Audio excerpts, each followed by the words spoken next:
June 17, 1994. Los Angeles stands still. A white Ford Bronco speeds down the freeway. Inside, a man once beloved by millions, football legend, movie star, now a fugitive. 95 million people are glued to their TVs. Some pray.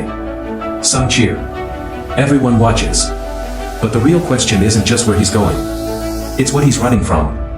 Was O.J. Simpson a cold-blooded killer? Or the most famous scapegoat in American history? This isn't just a murder case, this is the story that changed how we see race, fame, and justice in America. This is the story of the O.J. Simpson trial.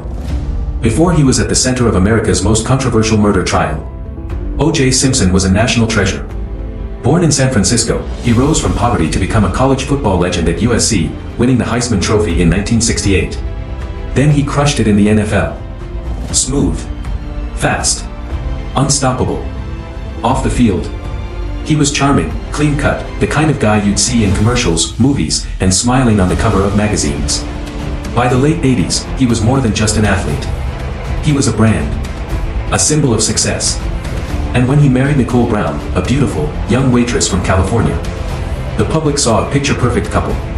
But behind closed doors, the fairy tale was cracked. Nicole had called the police more than once. Reports of abuse. Bruises. Screaming.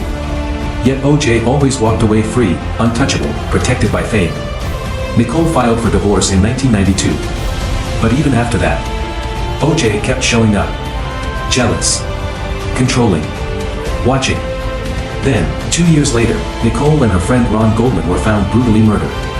And the dream was shattered.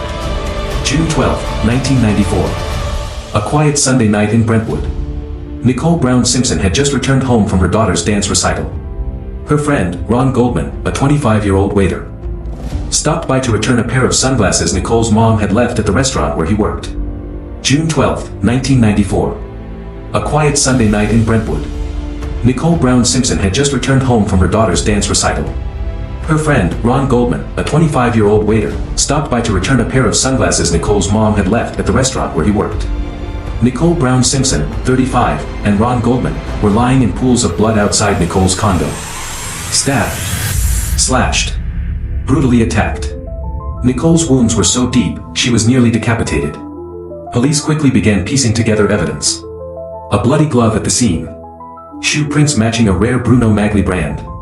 A trail of blood leading away from the house. And that trail led straight to the doorstep of O.J. Simpson. Blood in his car. Blood at his house. A second glove, identical to the one found at the crime scene, discovered on O.J.'s property. But when police asked O.J. to come in for questioning the next morning, he didn't show up. June 17, 1994, 5 days after the murders. O.J. was scheduled to surrender to the LAPD. His high-profile lawyer, Robert Shapiro, had already arranged it. But O.J. didn't show. The LAPD labeled him a fugitive. An all-points bulletin went out. O.J. was arrested that night, and what followed was a media circus like nothing ever seen before. January 24, 1995, the trial officially begins. A-list lawyers. Daily headlines. Cameras rolling inside the courtroom, America was obsessed. Prosecutor Marcia Clark painted O.J. as a violent, jealous ex. But the defense, the dream team, led by Johnny Cochran, flipped the script. They said this wasn't just about murder, it was about race. About a black man being framed by a corrupt system and a racist LAPD. And so the case became more than O.J., it became America on trial. The evidence was damning. Blood matching O.J. found at the scene, in his car, at his home. Nicole's blood on his socks. Ron's blood in his Bronco. Then, the glove moment. O.J. tried it on in court, it didn't fit. That phrase became legend. But something darker rocked the case, Detective Mark Furman. Secret tapes revealed Furman using racial slurs, and lying about it under oath. The defense used that to suggest the evidence was planted. Doubt had been planted, and that was enough. October 3, 1995. The jury had spent less than 4 hours deliberating. The world watched. Not guilty. For many, it was justice finally working for a black man. For others, it was a murderer walking free. The verdict split the country along racial lines. But one thing was certain, the justice system would never look the same again. O.J. left the courtroom a free man, but not a clean one. In 1997, a civil court found him liable for the deaths of Nicole and Ron, and ordered him to pay $33 million. He never fully recovered his public image. In 2007, he was arrested again, this time for armed robbery in Las Vegas. He served 9 years.